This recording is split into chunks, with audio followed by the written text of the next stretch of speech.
తెలంగాణ, ఛత్తీస్గఢ్, ఆంధ్రప్రదేశ్, మహారాష్ట్ర, మధ్యప్రదేశ్ రాష్ట్రాల నుంచి గత వారం రోజులుగా కర్రెగుట్టకు చేరుకున్న బలగాలతోటి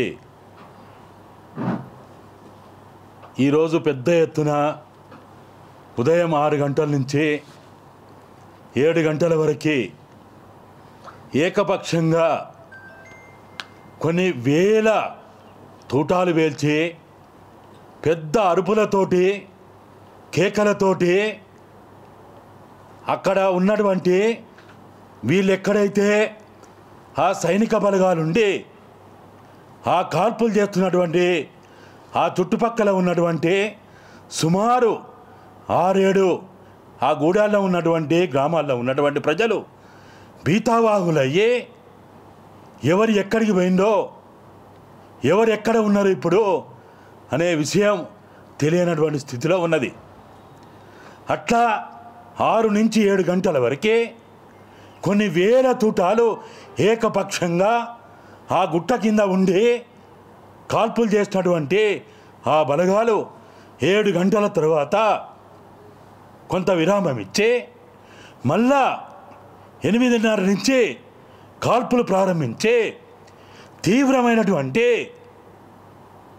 అరుపులతోటి పెద్ద శబ్దాలతోటి అక్కడ కాల్పులు చేస్తూ ఉన్నారు.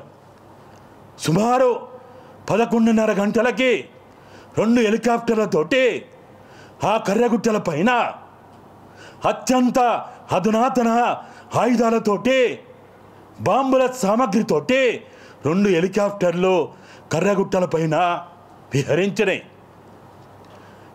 ఒక అర్ధగంట సేపు ఆ కర్రెగుట్టల పైన విహరించిన ఆ 2 హెలికాప్టర్లు ఒకటేమో తెలంగాణ భూభాగంలోకి వస్తే ఇంకొకటేమో ఆ బీజాపూర్ జిల్లా ఛత్తీస్గఢ్ భూభాగంలోకి పోయి అక్కడ హాల్ట్ చేసి ఉన్నది. ఇవి కాక ఈరోజు సుమారు 11 గంటల ప్రాంతంలో సిఆర్పిఎఫ్ బలగాలకు చెందినటువంటి డైరెక్టర్ జనరల్ డైరెక్ట్గా వెంకటాపురం మండల కేంద్రానికి చేరుకొని కొన్ని వేల బలగాలతోటి ఇవాళ అక్కడ ఒక్క మనిషిని కూడా ఆ మండల కేంద్రంలో ఉన్నటువంటి ప్రజల్ని బయటికి రానియకుండా గ్రామాల్లో తప్పు సాటింపులు చేసుకుంటూ పెద్ద ఎత్తున అరుపులు కేకలతోటి ప్రజల్ని బయటికి రానియకుండా భయభ్రాంతులకు గురి చేస్తూ ఉన్నారు. ఒకవైపు ఇలా ఇంటర్మీడియట్ రిజల్ట్స్ వస్తూ ఉన్నాయి, ఇంకోవైపు స్కూళ్ళు నడుస్తూ ఉన్నాయి. అయినప్పటికీ ఒక భయంకరమైన వాతావరణం ఈరోజు ఇటు తెలంగాణ భూభాగంలో అయితేంది, అటు ఛత్తీస్గఢ్ భూభాగంలో అయితేంది జరుగుతూ ఉన్నది. చాలామంది అంటున్నట్టు ఇది ఎన్కౌంటర్ కాదు. ఎన్కౌంటర్ అంటే ఇరు పక్షాల వైపు నుంచి కాల్పులు జరిపితే అది ఎన్కౌంటర్.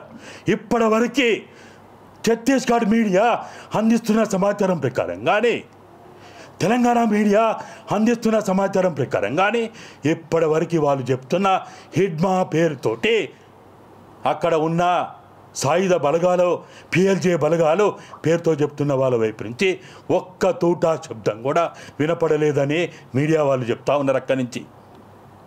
అయినప్పుడు ఇది ఎన్కౌంటర్ ఎట్లయితుంది?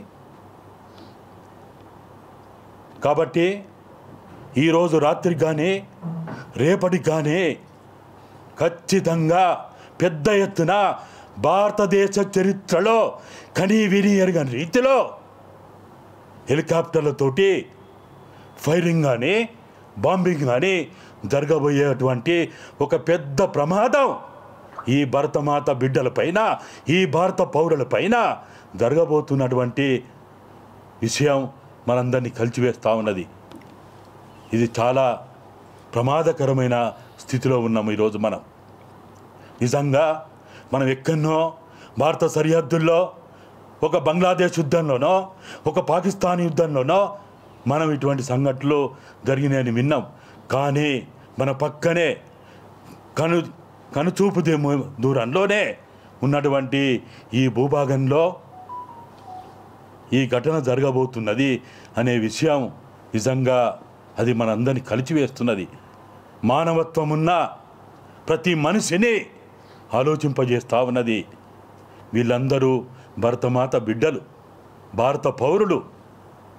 ఓ రాజ్యాంగమా, ఓ రాజ్యాంగమా, నీ బిడ్డల్ని ఎట్లా కాపాడుకుంటావు అని అడుగుతూ ఉన్నారు.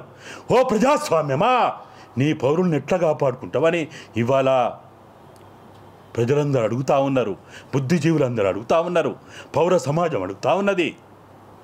కాబట్టి ఇవాళ సీతక్క ములుగు నియోజకవర్గంలోనే ఆ తుపాకుల మూతకు దగ్గరలోనే అక్కడనే ఉన్నది.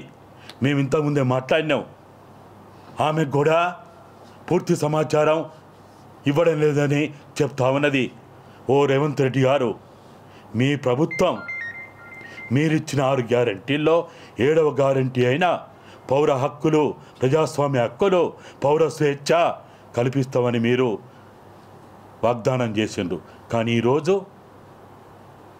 మీ ఎస్పీ గారు చెప్తా ఉన్నారు, ఉదయం 9 గంటలకే ములుగు ఎస్పీ డిక్లేర్ చేసిండు. సుమారు 2000 మంది బలగాలు వాజేడు వెంకటాపురం వైపు తరలిపోతూ ఉన్నాయని ఆయనే స్వయంగా మీడియా వాళ్ళకి చెప్పిండు. కాబట్టి ఇది ఒక్కరోజు, ఇంతకుముందే హక్కుల సంఘాల వాళ్ళు చెప్పినట్టు ఇది ఒక్కరోజు జరుగుతుందా, 2 రోజులు జరుగుతుందా, 3 రోజులు జరుగుతుందా, 4 రోజులు జరుగుతుందా, అసలు ఏం జరుగుతుంది?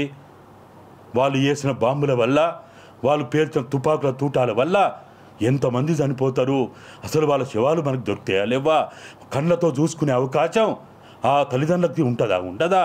ఆ బంధుమిత్రులకు ఉంటుందా ఉండదా అనే ఆందోళన కూడా ఇవాళ ఆదివాసీ ప్రాంతాల్లో పెద్ద ఎత్తున కనపడతా ఉన్నది. కాబట్టి తెలంగాణ ప్రభుత్వం కానీ, ఛత్తీస్గఢ్ ప్రభుత్వం కానీ, మేము భారత బచావో తరపున మేము అడుగుతా ఉన్నాం, మేము విన్నవించుకుంటా ఉన్నాం, మీరు కనీసం 1 నెల రోజులు కాల్పుల విరమణ అవకాశం ఇవ్వండి. బుద్ధిజీవులు, ప్రజాస్వామికవాదులు, మాలాంటి వాళ్ళందరం కూడా మేము ఆదివాసీ ప్రాంతాల్లో శాంతిని నెలకొల్పడానికి మేము ప్రయత్నం చేస్తాం. ఇవాళ మీరే చెప్తా ఉన్నారు, మావోయిస్ట్ పార్టీ అగ్రనాయకత్వం అంతా కర్రగుట్టల్లో ఉన్నారని.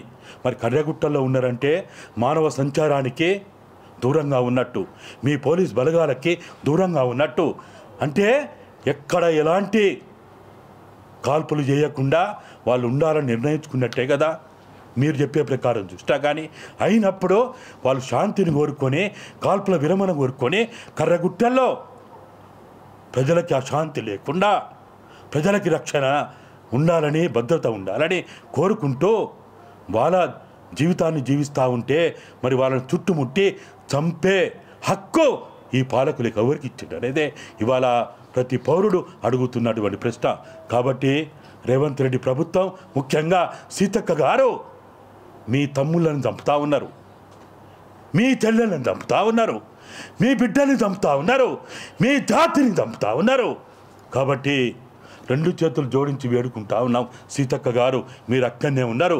అవసరమైతే ఆ యుద్ధంలో, ఆ యుద్ధ సంగ్రామంలో పోయి మీరు మీ తమ్ముళ్ళని, మీ చెల్లెళ్ళని, మీ బిడ్డల్ని కాపాడాల్సిన బాధ్యత మీ మీదనే ఉంది. కరోనా కంటే, కోవిడ్ కంటే అత్యంత భయంకరమైన ప్రళయం ఈరోజు ఆదివాసీ ప్రాంతాల్లో ఉంది. కాబట్టి మీరు కరోనా కాలంలో, ఆ కష్టకాలంలో మీరెంతో సాహసపేతమైన మీరు పనులు చేసిండు. అట్లనే ఈరోజు ఈ యుద్ధ వాతావరణంలో మీరు కూడా మీ తమ్ముళ్ళని, మీ చెల్లెళ్ళని, మీ బిడ్డల్ని కాపాడుకోవడానికి ప్రయత్నం చేయాలని కోరుకుంటూ, ఇవాళ మాకు గనుక అవకాశం ఇస్తే పౌర హక్కుల సంఘాలకు కానీ, పీస్ కమిటీ వాళ్ళకి కానీ, బుద్ధిజీవులకు కానీ అవకాశం ఇస్తే మేము ఛత్తీస్గఢ్ ప్రభుత్వంతో మాట్లాడతాం, మావోయిస్టులతో మాట్లాడతాం, పోలీస్ బలగాలతో మాట్లాడతాం. శాంతిని నెలకొల్పడానికి, ఆదివాసీలు రక్షణతోటి, భద్రతతోటి, శాంతితోటి బతకడానికి మాకు చేతనైన ప్రయత్నం చేస్తామని, అటువంటి అవకాశం కల్పించాలని కూడా భారత ప్రభుత్వానికి విన్నవించుకుంటున్నాం.